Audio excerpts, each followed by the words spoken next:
You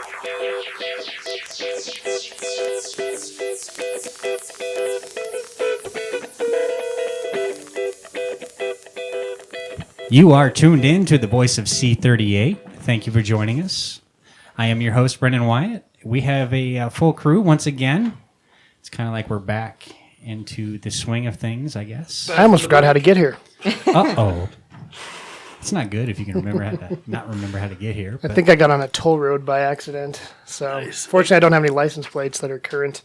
Let's see if that can find me. What do you think about that, C-Dot? So, starting 11, let me crack this out right away. Wait, do I get to boot through the whistle since we spent all that time testing it? Cool. Is there really a whole lot of reason we should spend time talking about the July 4th game? I mean, for me, it was the tailgate and the crowd that had me going. I feel like we had a really... We saw. Yeah. Remember. All I remember is watermelon and tequila.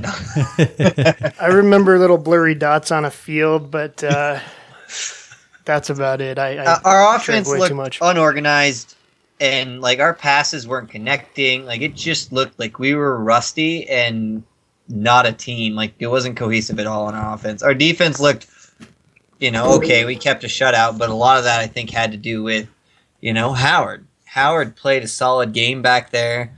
I liked actually seeing him back there. He showed a lot of passion. He was very vocal. Wasn't shy at all. Whenever a shot got off, he was yelling at people. I'm glad you mentioned both the word shutout and Howard because did you guys see the Denver Post? I tweeted about it. This is the sound of an actual newspaper. You kids, remember, ask your parents. This is the... Aloha, it's Brian, by the way. Front of who reads a paper anymore? Stole it. This is Did you steal that from Slattery's above the journal? No. But this is the headline. It's front of the sports section. Howard pitches shutout in debut. Howard pitches shutout in debut. Well, he did throw a couple balls, I guess. It's a picture of him kicking the ball. When you continue on to page 6B. Was that our buddy Boniface? Yeah. No, it was Meyer. This was John Meyer. Oh, that makes a But lot of sense. to be fair, the article writer doesn't usually write headlines. This article writer in general watches other stuff on TV and then tries to ask people post-game. I missed that. Could you explain that to me? At one point it says, Howard got some help from the woodwork in the 46-yard minute. Let's do some spell check. And first of all, I got some help, let's be honest. And he caps it off with the half ended with a typical stat sheet for the Rapids this season. Possession dominance and no opposition shots on goal, but zeros on the scoreboard. Scathing review from our baseball. I don't think we actually got lucky with that one. It looked like Howard actually had that had it been in the net. Which one? It's the one that went off the woodwork. Like I think his hands were like right there, just enough that if that ball had been actually going into the net, he might have had it. What about the second one? What, off the crossbar? There was two off the post. I remember there's the one in each half. That's red. right. Oh, the one that went off the outside of the post? That doesn't even count. That's like 4 inches off. Well, if that counts, then all of Gashy's shots count, right? We've got some Gashy stats that'll come at you a little bit later. Yeah, I got a lot of fun with that. Howard did step up, and he had a good game. And our defense, as far as the way that things handled, they had a good game. But again, it was another struggling performance by our midfield and offense. And Portland made it even worse by not playing, basically. Like, they were just trying to play over the top. Hey, we're just going to play for the tie the entire game and sit 10 people back. I hate it when teams do that. Should we just call them San Jose for the rest of the game? Go after the win. Come on, man. See, for me, like I'll go back to the tailgate. Having Bobby Burling out of the tailgate, he was a great interview, a great presence, a great jacket. Yeah, his suit and he drank attire, with me. and yeah, Austin will be the first to tell you that he was the first player that stepped up and was willing to have a beer with us, whether it was a sip or take note, whatever, other players. Take note. Well, the next one might be Little Dill. I don't know if he'll. Well, I don't know. Is When he you're out old 6 enough months, yet? I don't even know. He's old Be on enough. meds. Yeah. His picture he posted on Twitter makes him look like he's 12. Well, almost He's looked like anything that since he was 12. Yeah. Exactly. That looked like that 12 years from now. The game really, there wasn't a whole lot to talk about. I mean, it was kind of just, we keep going back to this, we use San Jose as a reference because that's the way San Jose has always played us, is this really choppy 10 behind the ball, but it looked like an Open Cup game. Yeah. And that's kind of, for me, the takeaway is our internationals looked out of place, a little rusty, and those who weren't internationals and who have been playing in the squad didn't really necessarily step their game up. We talked about it a little bit in the pre-prep for this cast, that there was when we have 10 of our own guys sitting behind the ball waiting for someone else, or 9 guys sitting behind the ball waiting for someone else to make possession or make that tackle, that takes a lot of technical finesse out of the game, and then that's what makes it that choppy game that we're looking at. And for me, it's an opportunity lost on the Colorado Rapids behalf, because when you have a sellout crowd, standing room only, July 4th or not, people were there for Tim Howard, and Tim Howard can't score goals. That's one thing we talked about in the very beginning. Like, this is, it was a nice acquisition for the Rapids. It brings a lot of media attention and a lot of stuff like that, but it doesn't help the club in a handful of other ways. And this was another situation where, yes, Howard kept us in the game, and that's all he can do is keep us in the game. It's up to that midfield and forwards, or forward, to be able to put the ball on the net. You can't win a game 0-0. And when we've tied the last 4 games in a row, that's starting to show me that there's something wrong with the connection between the midfield and offense. And at what point do you start going, Pablo, why are you running the setup you're running instead of running 2 on top? Like, the decisions made right now, our offense is obviously not clicking, and he's continuing to do whatever he's doing, and nothing's changing.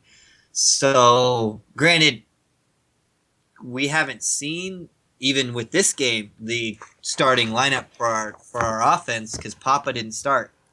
So I still feel that we're missing a piece, but even with the other 3 pieces, we didn't look like a cohesive unit. So is that the fact that they came, from international duty and haven't been playing together, or what? Or is it just that he needs to change his style of play to match the players he's got? Maybe a little bit of both. The more I hear about Marco Papa, the more I hear that it takes him longer to recover from 60, 70 minutes worth of play. And that's kind of what held him out of the start.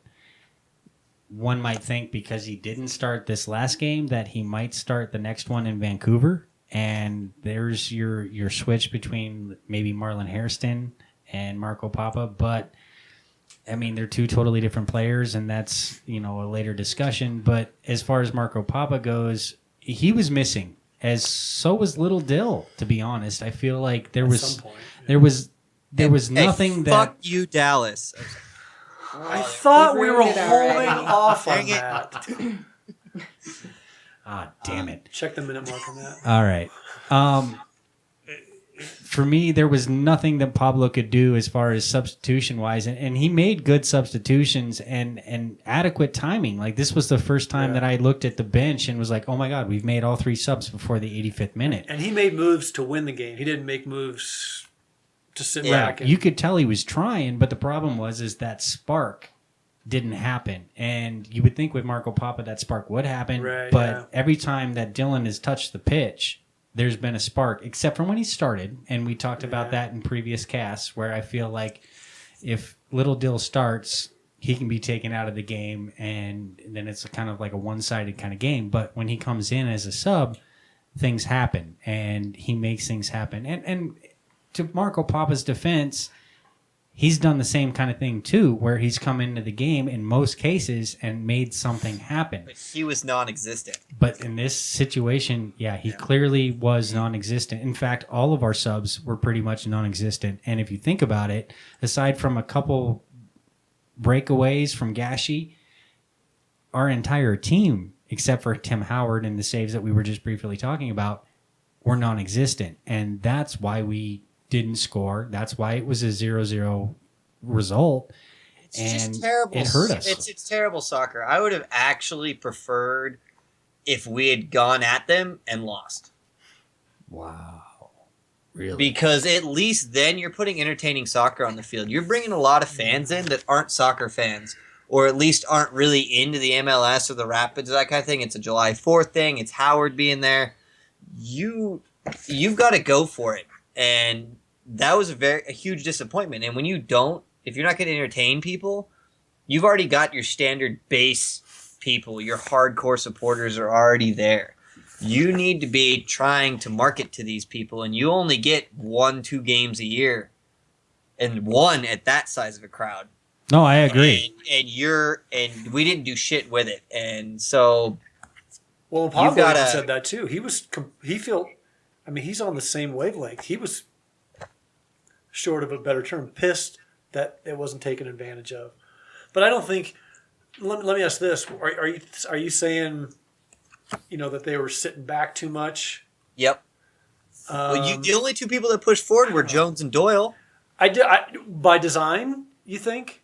Yeah, but that's my point. Like, either Pablo made that statement or the team played scared. Yeah, I don't think Pablo. I don't think because you could tell we were pushing up a little bit more than they were, a little bit more high press, because they weren't even pressing up past half line. Basically, we at least had Jones and Doyle trying to run up to the 18. But when you only send two people up or one person up at a time, that's not a high press, and that's not how we've won our games.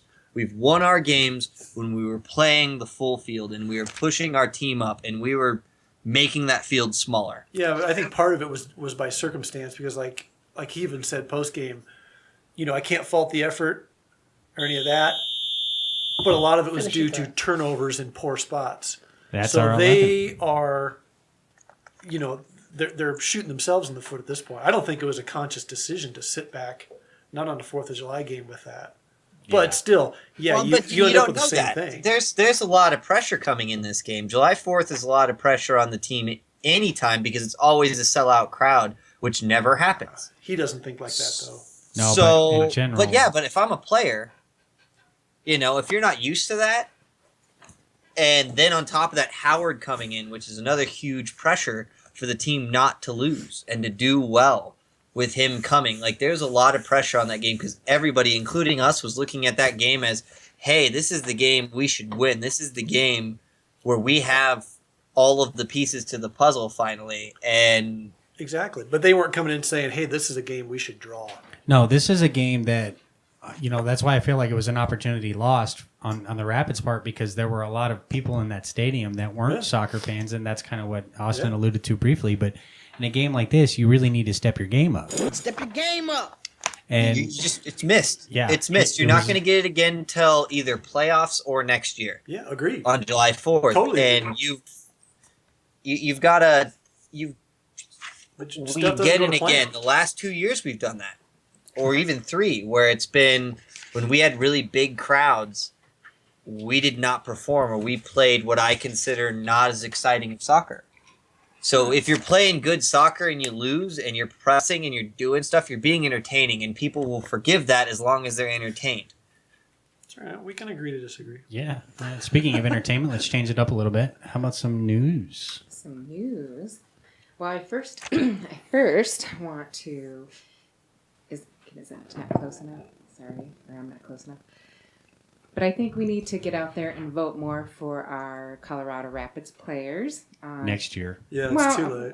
Well, for one of them. But Tim Howard is still nominated. He's in the semifinals for the goal of the week, and he's losing right now. Or save of the week, sorry. Wish it was goal. It would have been very good, wouldn't it? We would have won if we did. But He can score goals. he's losing, so if anyone hasn't voted yet, Get go out there and vote. Rock the We vote. need some votes, and And we didn't I make gotta it. point out to the Rapids on that one. They always post when we have a guy up for goal of the week, but they never seem to post about the goalkeeper save of the week. Like McMath had been up multiple times for that, and Howard, I've not seen any post about him being in. Howard's all the media is talking about right now. So how are you not posting that up on your Facebook page and being like, hey, go out and vote. Howard's up for save of the week. So Brian mentioned the ballot stuffing part of it because clearly there's something that I feel like needs to be brought attention to, and I'll take this moment. Sorry, Tam. That's okay. But when you sit there and have one of the best teams in the league, the best goalie in the league, and the best defense in the league, and not a single freaking player is nominated to the All-Star team, like there's For the record, something wrong. Whether it's The the two Rapids, best goalkeepers in the league. well I now, was gonna say, yes, let's clarify. You were I'm- talking about Zach. I was talking about Absolutely. Zach because Zach, his numbers are still have him as the best keeper in the league. If there are I think people, it's still at 0.7. right, if there 0.7 are goals a people game out there for him. playing fantasy soccer who don't necessarily realize that Zach's probably not going to get much time left, they had him on their roster because he was the best keeper as far as statistically and points earning and fantasy wise. Which And that's how Outplayed classic? Irwin. How classic would that be if he gets named to the squad as well, an see- all-star reserve and then doesn't see the field for us? There was an intern on Twitter. People may not know he's an intern, but there's an intern from Mile High Sports Radio who's called out saying that the Tim Howard appearance was a bit of a show fodder. It was supposed to happen because of all the hype, but now it's time to put Zach McMath back in goal. Sorry. Howard made Austin, a couple what saves say? this week. Well, it's beyond the factor I'm a Howard fanboy. Howard made some saves He this made some this killer game saves. Yeah. that I don't think McMath would have saved. I agree. And McMath is a great keeper, and he's shown himself to be great, and I've given him credit for that. He did a really poor job at the beginning of the season, with some letdowns like the RSL game and like some big mistakes that cost us some points. But in the end, Howard made some saves that he just wouldn't make. Like, he's just on a level that I don't think McMath is at yet. Can McMath get there? I think he has an opportunity, especially if he learns from Howard. Mm-hmm. But back to my original point, as fans and even supporters, how can we not even register on the ticker as far as votes for our players go? Come on, man. It Come just on, doesn't all you make 40 sense to fans me. listening. Let's go. I think we're at 50 something or No, whatever. 77. Oh, okay.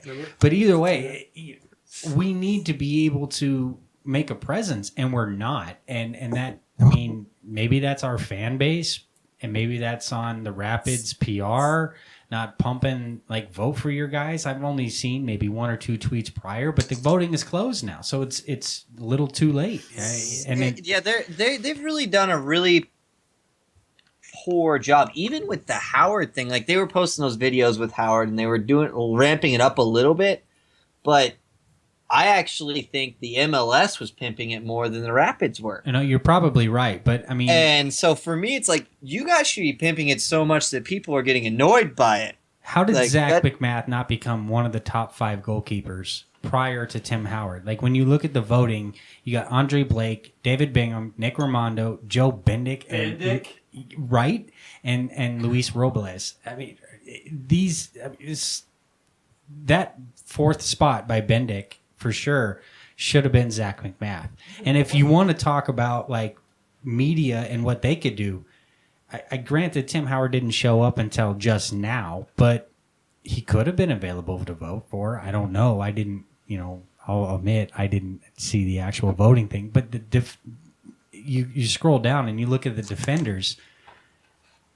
Man, How it's are you telling me Breck Shea is better than any of the freaking Awful. And this is coming from a guy that I'm an OCSC fan, but I wouldn't have voted Breck Shea as a defender.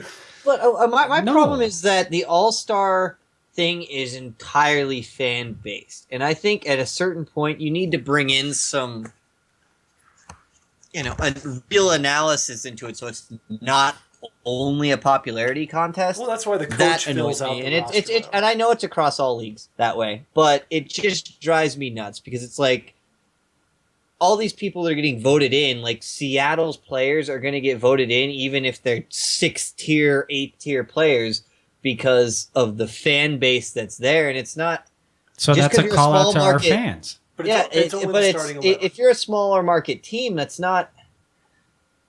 It just for me, if you're going to call it an all-star game, you should just call it the fan-based game because that's what it's going to be. An all-star game is the best players in the league. So if you really want to do an all-star game, you take the best stats in the league, which would have McMath there as your starting goalkeeper. Well, you'd also because probably that's have what an all-star team is supposed to be. You'd have a player at goalie, defense, and midfield. You can't tell me, even though Jones hasn't played as much as some of these other players, that he wouldn't have been. And even talking fan-wise, Jermaine Jones isn't going to get votes fan-wise. I mean, this is, for me, on my perspective of it, this is a call out to Rapids fans. Like, oh yeah, we failed definitely. As Rapids fans, are we inadequate? Can we not get on the internet and actually click vote now? Like, well, as Rapids fans, we're on the woefully Colorado Rapids outnumbered. discussion page about outnumbered how we're or not, first can we place not make or the click? second Well, place. maybe they did and still were outnumbered, Yeah, so I was you don't gonna know say it. You don't know for sure. What if all 9,000 average fans Yeah. voted? Chris- That still doesn't make a dent. look at the midfielders. You telling me that Chris Pontius is better than what We Zach just don't have the McMath, fan base. Cronin? We don't have the fan He's base. too forward, Even if you include the basically 20,000 fans that showed up to Dick's for July, which is increasing our numbers by double, you're just not going to compete with teams that sell out their stadiums. And we do have a Like next. there are supporters groups that are larger than our entire fan base. Yeah. Section 8 there. The Timbers waiting list for tickets is bigger than our maximum capacity. That's crazy. Like, How about the way it's the terrible? Timbers fans travel? That was Yeah. massive. Yeah, some that I lived met here. lived here, but they're still great. Still great people. I had a lot of fun hanging out with Timbers fans. Me too. I mean, my favorite part was, "Hey, Timbers fans, what do you think of our beer?" And they cheered. They were That happy. was your favorite you know? part over Bobby? No, Okay. Bobby was a great interview.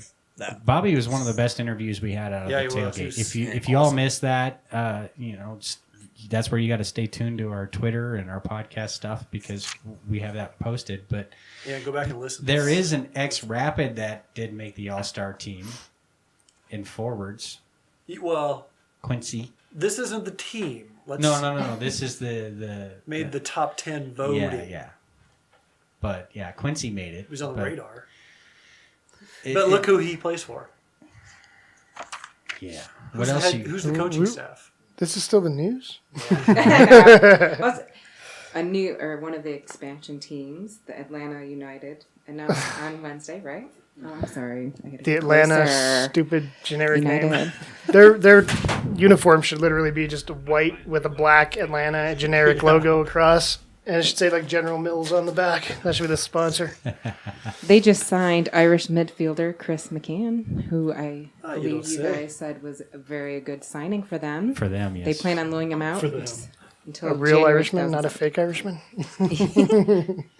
Yeah, McCann's got some history, and his history is mostly probably championship history, championship league, and when you think about it, that type of quality player is MLS quality. I mean, that's what MLS is. If you think about comparing us to overseas, Yeah. we're not EPL, not at all. And Not as for close. years, I felt like Yeah, we were. because Manchester United's salary is the same as the entire MLS. Yeah, well, I'm not even going to get to that point. But for me, I used to, and even still today now, as I say this, I still compare MLS to the SPL, the Scottish Premier League. I really feel like we're very similar to the way the Scots play soccer. It's very physical. It's not as technical, and you're going to see some follies. You're going to see some mistakes, but there's good soccer involved.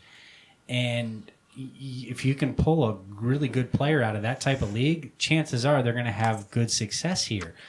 Now, granted, some of the Scottish players that have come over, Chris Boyd, Kenny Miller, Sean Maloney, some of those guys haven't really done very well in MLS, and that could also contribute to how physical MLS is. And we even asked this question to Sean St. Ledger when he came out to the tailgate. Is it the reffing that hinders the league to an extent? And it might be. It's terrible. I mean, we could go off on the reffing based on how we lost Dylan Cerna. But I think for Atlanta to sit there and say, we signed Chris McCann, and he's not on a DP salary or a DP status, so that gives Atlanta still 3 more DP slots. Atlanta could come out of the gate pretty strong. Just saying. Well, there you go. Boom. Vancouver, also, I don't know how you guys have read this or know or feel, but they let go I can't see his name. I did it earlier. That's why we call it Tammy Talk. I know. Octavio Rivera? Close. Aw. Just call him Rivero. It's way easier. All right. Well, he was transferred. He was transferred. Great job for them, to be honest. He hasn't been producing, and you can get money for him. So that's kind of the way. So do you think that's going to help our game? No, I don't, because what that does is that puts Blas Perez. Someone you think is better? I don't necessarily think he's better, but I do feel like he's been a thorn in our side as far as the Rapids fans go. Like that. Yeah, he's a grindy, dirty player at times, and he's really, really hurt the Rapids. And to hear that tells me, oh, great. So we're going to have to face Blas Perez. But at the same time, you don't think that eventually that would happen anyway? Because Perez only got 2 goals on the season, and he was their leading goal scorer last season. So he is. It's not that he's doing poorly. He's doing significantly less than he was last year, and it's the same argument I had with you with Powers. Yeah, sell him when you can high. Unless you really think that person's gonna magically become a butterfly. You're right. You sell him high, because if you wait too long, then you're just cutting him instead of getting some profit out of it. Yeah, no, you're right there. As a Vancouver fan, if you're looking at your situation and the way that things are playing out so far this season, that's not a bad loss, because you opened up a DP slot, you opened up an international roster spot that gives you the opportunity to build your roster. And didn't they do some kind of, I thought I saw something that they did a deal about they get so much money out of that outside of just the original deal or something like. Well, the best part of it is yes, if Colo Colo, the Chilean side that he just went to, if they sell him, Vancouver's going to make money. And that's what I feel like the Rapids should have done with 2 players. One, Deshaun Brown, because he just went to freaking China for a boatload of cash. And then Shane. Yeah, I don't know why I just blanked on Shane. O'Neal. It was It's right a really there. difficult name. Those are 2 players that it would have been nice if we had kind of made it clear when we got rid of them that if you're going to make a transfer fee off of this player in the future, we want a little bit of cash, because they've got quality. And Vancouver saw that ahead of time. Like, all right, we'll let go our DP for whatever the non-disclosed issues are.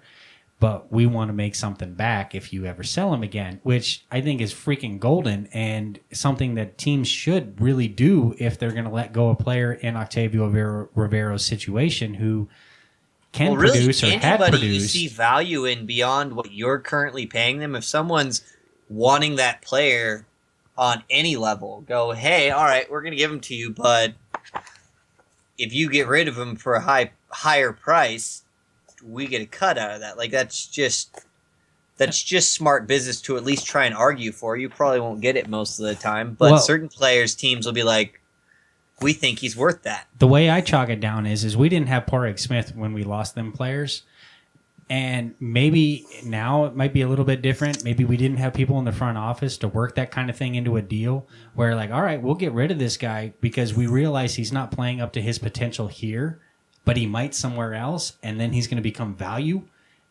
He came from us. Exactly. We want something that kind of gives us something back. And into our investment. you know, kudos to Vancouver for making sure that they put that in there. It's all under the bridge now, but you know, it would have been nice if we had seen a little bit more come from maybe Deshorn or Shane's situation, especially Shane, because he was a homegrown player. He's a Colorado player. Now, granted, we have rights if he ever comes back to MLS. He's ours. Not so much with Deshorn. We straight up sold all of that. We have nothing to do with him. And that's don't worry, we got Baji. $6 million. That's hard to shake a stick at. Yeah, I mean, because of Deshorn, we were able to get Kevin Doyle and partially Tim Howard. Yeah. So, you know, I mean, we were able to make money off of that. But if you think about it, if you could get a 5 to 10% cut of, I mean, totally. China threw a lot of money at him. So, kudos to Deshorn, and I wish you the best. What else you got? Yeah, man. Well, as we all know, Dylan Serna's out. I know. Oh. And hopefully he'll heal fast for us. Very, very dirty tackle that should have been a red card. Straight up. Best to you, Dylan. And the most fun, I don't know if whoever was listening to the last, was it 2 or 3 podcasts ago? We had a wager over here from... It was pretty much everybody, the entire world against Brendan. Everyone is against Brendan. So... Wait, Brian, Team you were July against him, 4th. right? I was kind of on the fence. I was playing both sides, but yeah. You can't bet in the middle? No, I was totally against Fine, him. we know you swing both ways. So I'm going to recap just for a second. Dude. He was so gun-ho thinking that Mr. Howard would not play for the July 4th game. Would not start. And he did. So he was wrong. And therefore, we have an idea. There was another person that had, if anyone watched England losing, but Dom Dwyer's wife got to paint up his face all beautiful and sexy for everybody. Now, we're not going to do this with Brendan. Because that's not humiliating enough. It's not. Because I don't think he would mind a little makeup, so we can't go that route. Does he have to shave the goatee and eyebrows too? Wears That's makeup. what I said. I do an eyebrow. Maybe we can decide that in the we next could podcast. Divvy him up. Yeah, we'll take raffle tickets. Who gets to do the left eyebrow? So, Like the next home game. He owes us 2 anyway. It was Watts, his other one. So each. So what's the next game? The 16th is the next home game? Sounds like it, yeah. So we are going to shave his head. Live at the tailgate. Live at the tailgate. Maybe an eyebrow or 2. I don't know if we can work that. Depends how much he has drank. I'll make more watermelon. He won't mind. I'd say shave his legs, but I hear he already does that. Oh. And he's not a swimmer. Just kidding. Not a cyclist. That's true. So that's the excitement. Is that it? Yeah, that's the best one, though. So we want to move on to the mid-season analysis. All right. Mid-season right now, we are currently 2nd in the Supporter Shield standings. Dallas ahead of us, but we have 2 games in hand. With an so asterisk. It doesn't really count. 33 points in 17 games isn't bad. 1.94 points per game. I can't remember a time we were ever that high. 19 goals for, kind of pitiful. We're 15th in the MLS. But 11 goals against, which puts us in first. We have the best defense in the league. We're 7-0-2 at home, which makes us undefeated. I believe there's 3 other teams that are undefeated at home, including our rivals. And then we are 2-2-4 away, which is terrible.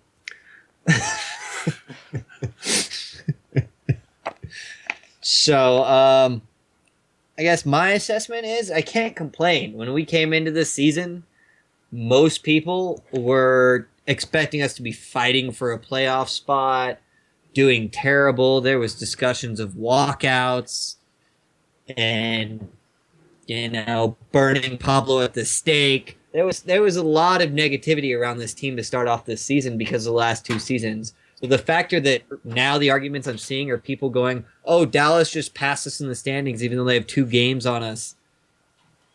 We're now expecting to win, and we're not just expecting to win. There are people that are wanting us on the Supporters Shield. We're wanting the Cup.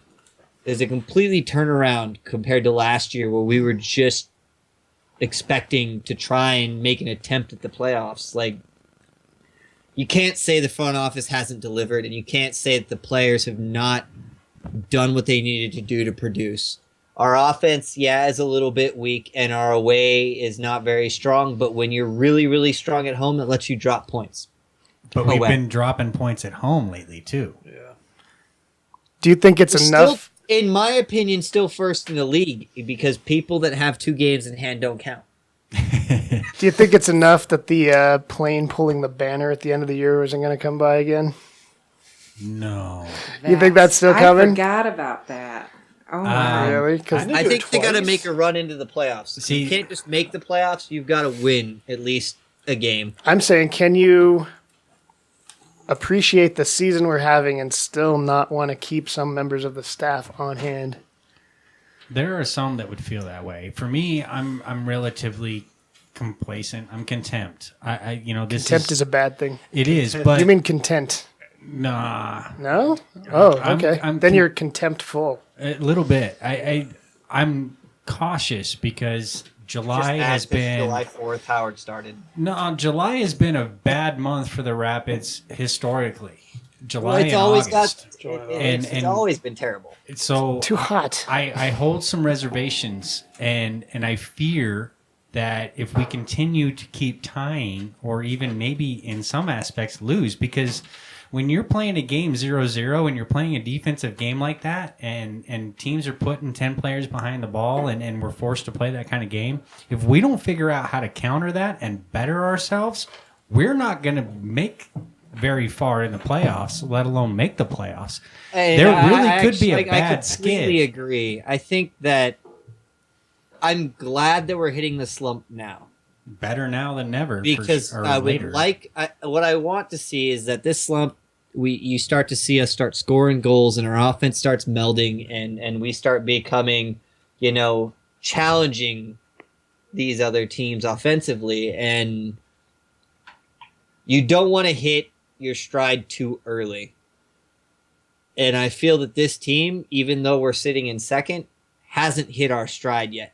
So we're hitting in second with what I consider almost a mediocre first half of the season.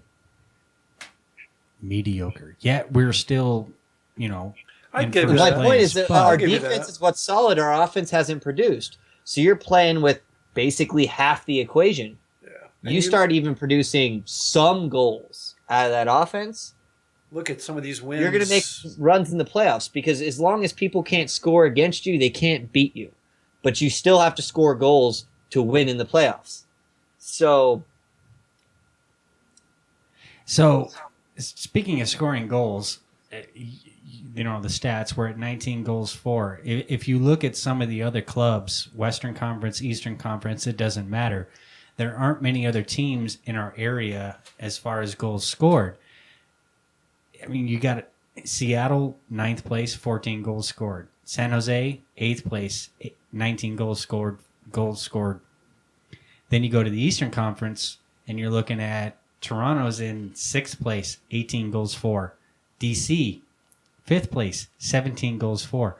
But there are certain situations where you have to look at the defense and goals allowed. And I mean, we're playing a team like Vancouver this week who has 27 in like a sieve. Well, they've got right. Their defense is a little lackluster, that's for sure, with 31 goals. Aren't they like last place defensively? Pretty freaking close. They got 31 goals allowed. So if we're looking for an offensive confidence boost, this has got to be the game. They are in dead, I guess, first place for goals allowed in the league. So you're going up against the worst defense. The worst defense in the league against the best defense in the league against the 4th best offense in the league coming up. But we can hit that later.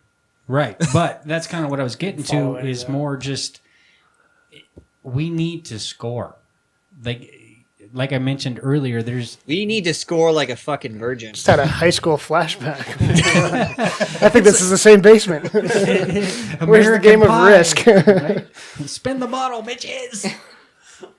So I don't know. I just feel like, clearly we're being coached by a defensive-minded coach, and it's showing. But this is almost where I feel like John Spencer needs to maybe step his game up a little bit.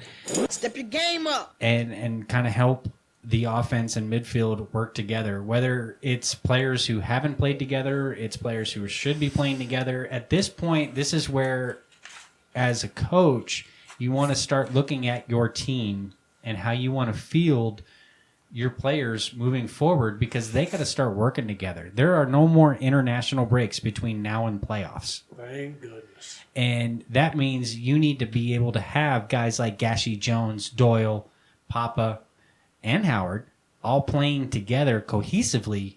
And if that happens, ideally, you would think we would have an offense. Yeah. There, even with our defensive part of the roster and how it's strung out pretty good. I mean, you've got technically our two best center backs went under the scope at the beginning of June.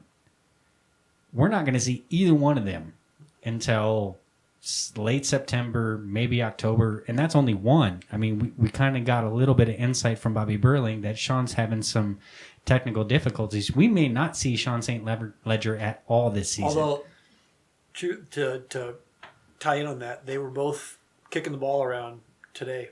Oh. Long balls to each other. So that was encouraging. Yes, it was. There was contact. That's good to hear. Yeah. I like that. Carry on. All right. I totally lost my train of thought. My question is what Brian hasn't really chimed in on where he thinks we're at in the mid-season. And, you know, I always value his opinion as long as it's agreeing with me. Did I owe you money or something?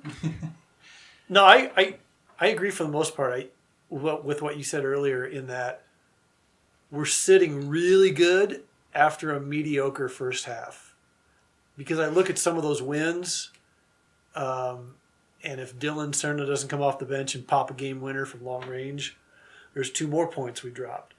There was a couple of games that were a late winner kind of saved, or you-know-whats.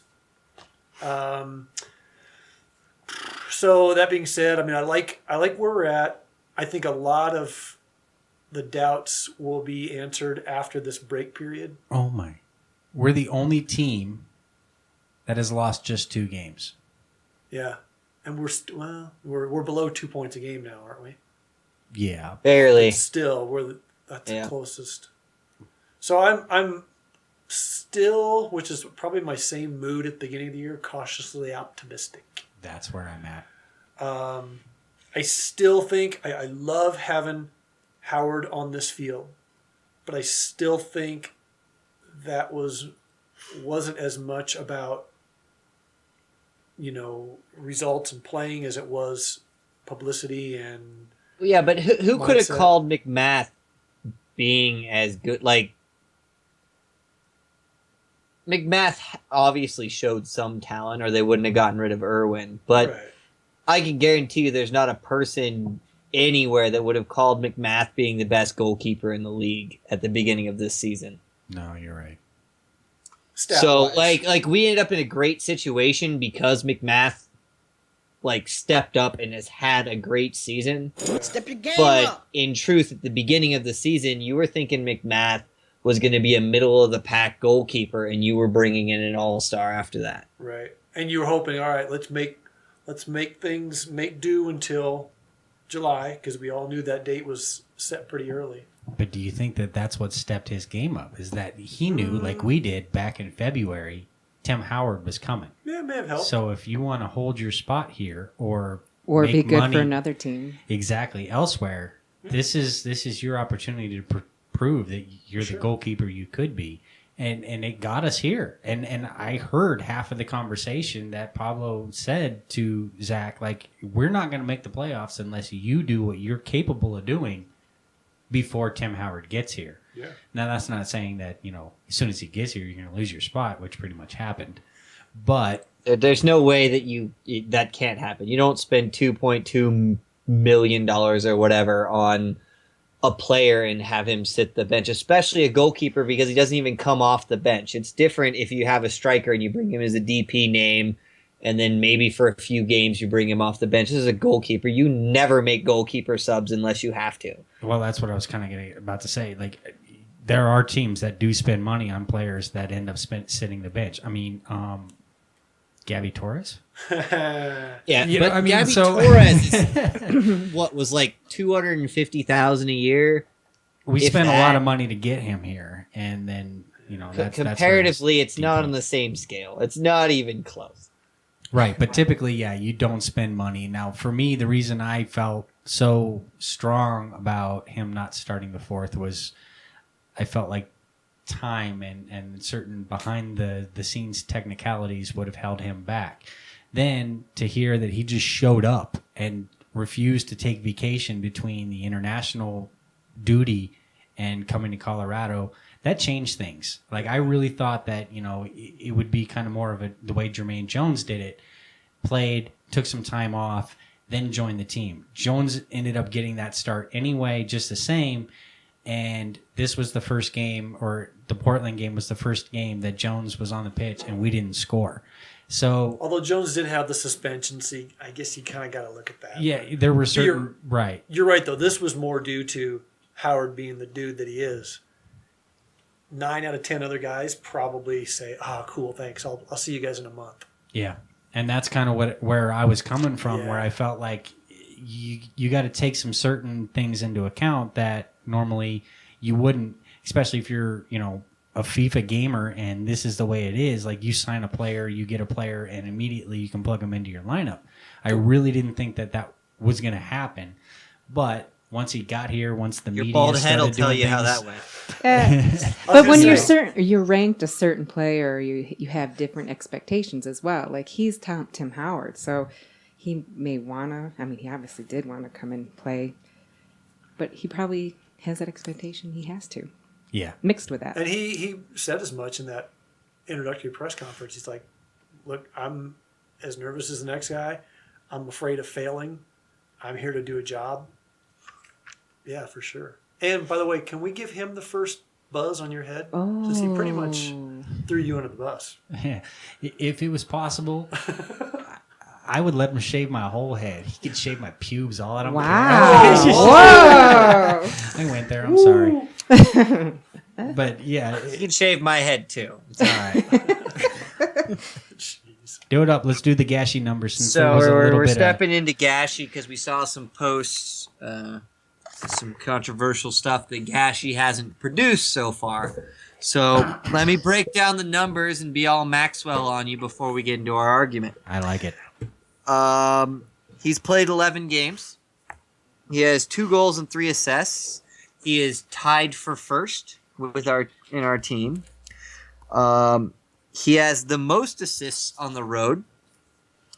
He is our shots leader with 38, 20 on goal. That's a 52% shot ratio on goal. To do a comparison on that, Powers last season had 43 shots, 16 on goal, which is only 37%. Omar Cummings in our 2010 run had 76 shots and 37 on goal, which is a 48%. Connor Casey that same year, 69 and 28, only a 40%. Lionel Messi, 158 to 75, 47%. And, the prima donna, Ronaldo, How'd he do today? 227, 98, 43%. So if you're saying this man isn't producing or isn't getting shots on goal, he has a better percentage than our 2010 top goal scorers, Powers last year, and the 2 best players in the world. Well, take that. Mic drop at that point. I mean, and for me... Oh, and we'll bring up Cerna, who has 5 shots on goal, or 5 shots, 3 on goal, 1 goal. Best on our team, 60%. And 1/3 of them have gone in the net. Yet he couldn't. Nobody's even close. And So Pablo, when you weren't playing him, and you were playing Baji, take note on the stats. crickets right there, because that's kind of something to soak in. Rewind that if you need to. But for me, we read off the scouting report that we got from a dude back in Switzerland who had watched him play for a handful of years, and we called him out a little bit, called it a little bit of a breakup letter, might have been a little bit bitter, but as I read that back and kind of looked at Gashi now 17 games in, minus his international break and whatnot, I guess 11 games, dude's pretty on par. Like his analysis and his assessment, you really can't complain with. I mean, he is that type of guy that is better off playing behind the number 9 or that target forward, not so much a winger or an outside mid, which is where we're playing him. And maybe that's where some people are starting to think that he's not producing. Your numbers, obviously numbers are numbers, and you can't argue certain stats, and I sure as shit won't. But I do feel like Gashi just needs time to adjust to this league, because this league clearly is a different league than the Swiss league. And on top of that, he's got this style of system. Like you said, it's not the style that he is best suited for, which is, we had a discussion, off mic about it, that at what point does Pablo go, this is the team I've got, these are the players I got, maybe I switch to a 4-4-2 instead of what he's playing right now, because you're not producing. Doyle's single-handedly trying to hold the ball on top and not having a guy to run off of him, which is how we won a championship with Connor and Cummings. So yeah, and it's kind of baffling to me that maybe Pablo forgot that, and I know that they're really, really solid on wanting to run a 4-2-3-1. Like, they're building a scouting program based on that formation. This is something that Parag Smith and I have talked about, and you and I will end up seeing this program here in the near future. But at some point, do we maybe need to sit back and take a step back?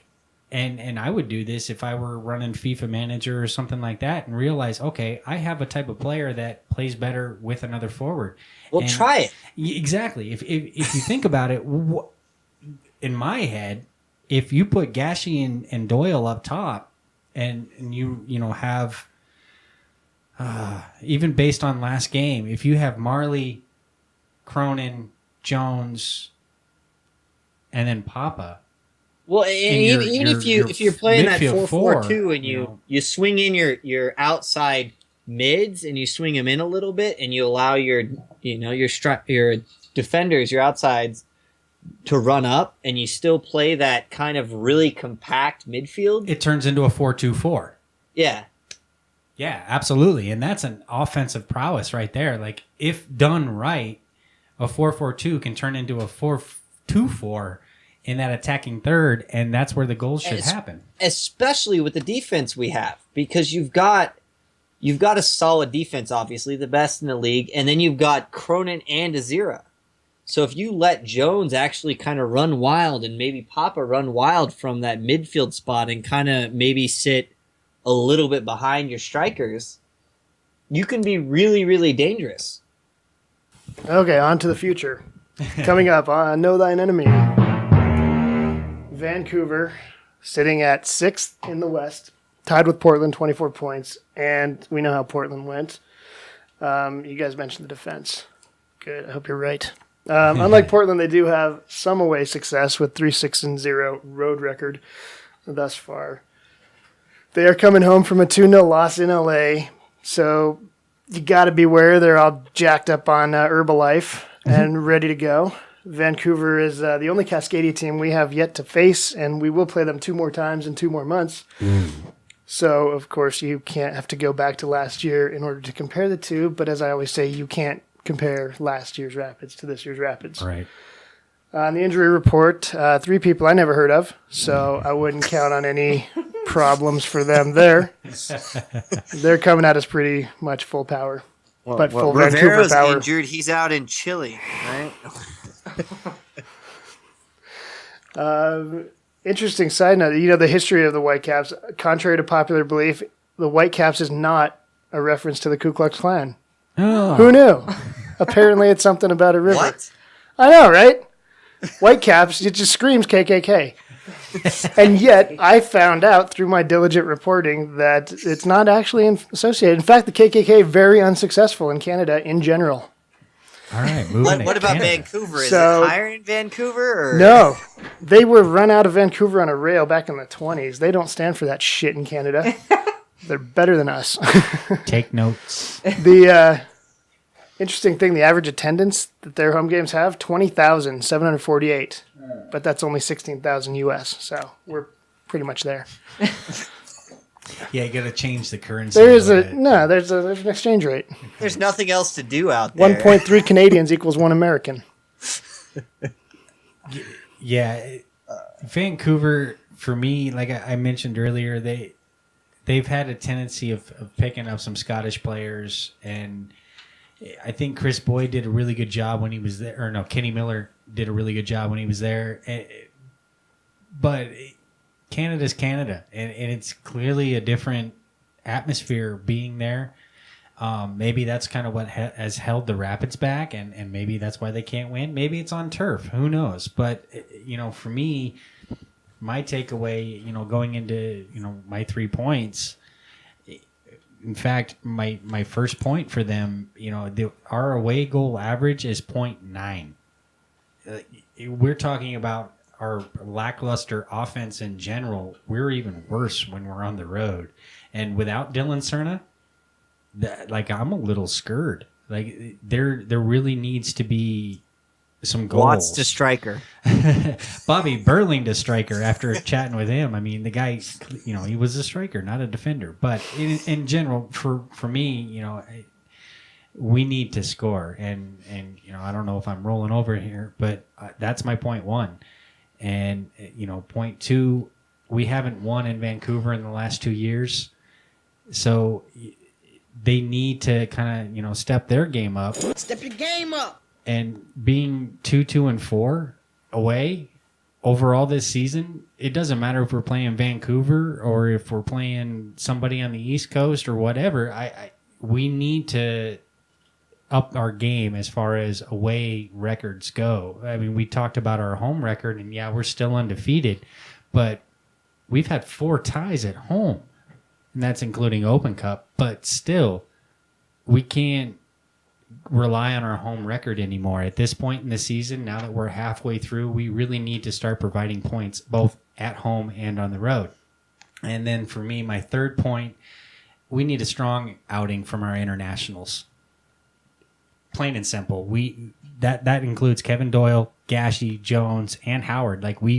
These guys need to come in and do what they need to do. And Papa. And Papa. But I kind of, based on Brian's assessment, because he went out to training today, everyone who started on Monday exited training rather early, which at this point in the week, when you have tomorrow is a closed practice and Friday's a travel game, or a travel day, then that kind of leads to speculation that we might see a similar lineup, if not the same lineup, as we did on Monday. And as you're shaking your head, I kind of did the same thing too. Give us some information on Papa, please, front office. All we hear is some communication on that. From what we've heard is that he's still not 100% fit, and it takes him longer to recover from playing 60, 70 minutes. This last game, so my point is, if you can only start him every other game, start him every other game. And I'm okay with that, but if I go based on the reports and the things that I hear, he was out there playing afterwards where everyone else went in and took a rest. That might kind of show some inkling as far as who might end up as that starting lineup in Vancouver. And if that's the case, nothing against Marlon Hairston, but even he needs to step his game up a little bit. Step your game up. And, Marley's not a Dylan Cerna replacement. He's not. And there isn't a Dylan Cerna replacement. Right. And he's not a Marco Papa replacement either. Each one of those players has a different kind of game. And even Pablo said it back then, 3 games ago, that when Marco touches the pitch, the game changes. It's not just because of who he is, but obviously the type of player he is. He will pull the ball back. He'll dribble a few. He, looks for the pass a little bit differently than other players. So the game changes when Marco Papa's on the pitch. Maybe it does need to be a sub situation for him. He's no firecracker like Dylan Cerna, but he can change a game when he comes into the game. I think if we had won this week, I would agree. I would say rest Papa and continue to rest him. But I think you've got to go at him. and you've got to throw the best out there. If Papa can only play 50 minutes, play that man 50 minutes at the beginning and go at him. Yeah, no argument, man. I feel like we definitely need to do whatever we can to get 3 points on the road. Like, this is one of those situations where we need to add a win in the win column as far as our away record goes. We need 3 points right now to keep a hold of that top position in the league. Granted, Dallas does have 2 games on us, but we need those points because we can't afford to drop points on the road. It doesn't matter our home record at this point. We've gotten to that point in the season where road games do matter. If we can continue to tie or win, then maybe a little bit later that might be said. But right now, this is a must-win game for the Rapids. I think it's Matt's turn. Okay. Well, I didn't prepare 3 points because I didn't know Brian was going to skirt out of here early. Yeah. Boo on Brian. So all I have is a warning. Uh-oh. That in Canada, it is illegal to purchase sexual services, yet it is legal to sell them. So that's who we're fucking dealing with. That's sick, twisted mind of a country. Trouble, but the person that buys them does. It is illegal to like buy. drugs. It is It's legal very to much sell. like drugs. Like, nobody arrests cocaine. It's nothing like that at all. I'm like, whoa. Dude, we're Colorado. Talk weed, if anything. It's like saying you Is can that sell you're all the not- weed you you're not want, but it's blaming the illegal to buy product, it. You're blaming the buyer. It's Yeah. It's a In logical Alaska, you're allowed paradox. to grow plants, and it's not illegal to really have.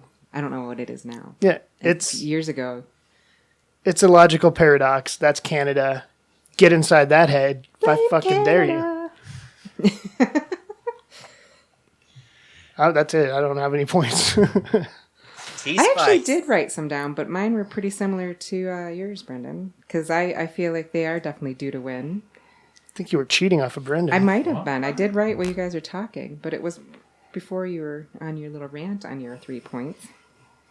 But Yeah, it's normal. Yeah, that happens. but I feel like you can't compare the team like Matt said either from the last 2 seasons because we are a totally different team. Didn't we beat them last 4th of July, though? Yes. Yes. We needed that last year. Yeah. But they had 2 shutouts Yeah, it on did us us on a the lot of last good. their home games. And with We, our- the fans, needed that. yeah. It's 4th of July. We can't lose the Canadians on the 4th of July at home. Oh, God, no. Oh, that's funny. And I feel like the team is probably angry with themselves. Like Pablo is upset with himself. Jones had said something that he was disappointed in how he played and the team played. So I feel like they're going to go kind of make up for the game that they kind of let us down on. So I feel like that's somewhat of a little point. And I think with no more national playing and everyone's back and getting their legs back, and if Papa can work it out. All that does is eliminate their go-to excuse of, That's they just true. haven't gelled That's true. yet. They don't have their legs No, yet. they've been working together long enough now to That's win a true. goddamn game. That Yeah. is true. I'm not going to buy that anymore. All right, last I'm time with I'll you. use that one. That was my stretch of a third, apparently. But I definitely, I feel my guts telling, I don't know, 1 to 2. Them or us. All right. Us, of course. Well, first All I wanna congratulate Bobby Burling for a great interview, and all the fangirls that man got because holy crap, He was styling in that little jacket and that sunglasses. man had more fangirls than any player we've had down there. Even Jones. Yeah. Well, I I know. think Jones was too No, early. And we had 3 obnoxious drunk women get their arms signed. Oh. who are they? I know. Oh, I'm it's just on kidding. the Twitter. It's on the Twitter. Although we had a huge crowd there because of the 4th. It helps. It does help. But, Maybe it's just I'm like, no, Jones should have got that crowd. Well, we were also But, talking like Doyle. All right, would have been a good on to interview, more but- important business. My 3 points. Oh. Our defense needs to remain strong. We're going up against a really strong offense. They're 4th in the league for goals. That's dangerous, and we need to be on our game. And I don't think we were on the 4th. And we can't rely on Howard to always save our ass. So we need to step up and be a little bit more organized in our defense. And Howard needs to be big. And Howard, having gotten this last week to kind of train with the team and work with them a little bit more, they need to mesh better. I think. It was good to see him yell. Like that's Oh my something gosh, you his didn't see passion from last Zach. game. Like, yeah, he just went off. Every shot that got on goal, he was talking to somebody and yelling at him for something, and I loved it. Our offense needs to produce. Is my second point. We're going up against the worst defense in the league. If you can't score on this team, we might as well just quit the playoff run because you can't score against a team that's a sieve. They're literally letting goals in left and right. We should score not one but multiple goals. Could this be the slaughter we've been waiting for? it might be, man. Like we need to show that we have an offense, and this is the game to do it. You're gonna have. My hope is to have Papa starting and having our 4 starting, strikers and midfielders. So I think we need to go at him, and we need multiple goals. Point 3, we need to come out with a chip on our shoulder. We gave up points at home on July 4th with Howard starting. You've disappointed me.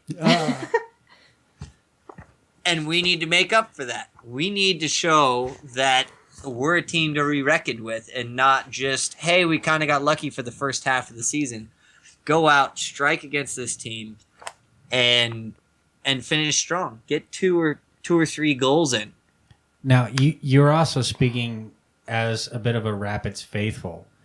And I'll go back to the opportunity lost. How many of those non-Rapids fans that were at July 4th are going to pay attention to this game and be like, oh, okay, they did win in Vancouver. Maybe I'll show up on the 16th. I mean, that's kind of where I feel like we lost a huge opportunity. There's no making up for that. This has nothing to do with ticket sales. This has to do with your fans, your passionate fans that have been around the entire season. And we've been promising it, and you're making me seem like a liar, and I don't like it. Yeah. We've been promising that this team has the capability to score goals, and we haven't seen our starting lineup yet. And I want to see it, and I want to see it crush the weakest defense in the league. I want 8 goals. I want us to break a record.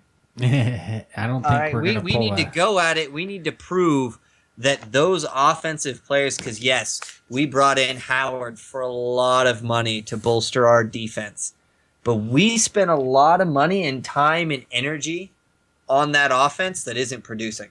Yeah. Brought in Doyle last year. We brought in Gashi. We brought in Jones playing an offensive mid position. We brought in Papa. Results. I want results. That's 4 players out of the 5 basically really big signings. And there's your 4th point. Yeah, maybe it'll be 3-0 this time, like we said last. Maybe it's going to be this one. All right, there it is on record. Tam says 3-0. Unless it's 2-1. I said that first. 3 goals. We don't know how they'll be distributed. Viewing party. The Blue Spruce. But I heard certain people are going to be at. Do you say Wonderland? Yeah, I think we might make a Wonderland visit at least. Or I plan you could come visit me. It's like late you enough promised, that there shouldn't be any kids' forever birthday ago, parties going on. and then didn't show up. Just going to point that out.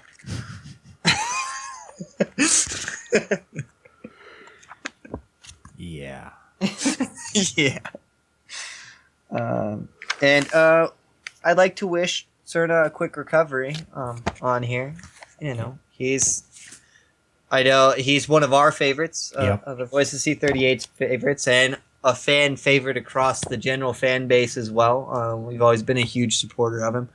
And I think when he's one of the greatest young talents we have. So hopefully he'll listen. I'm going to ask him to listen. So he's going to be sitting around not playing soccer, so maybe he'll listen to some podcasts.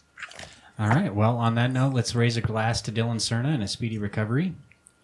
And 3 points in Vancouver. Follow the Voice C38 on Twitter. Howard.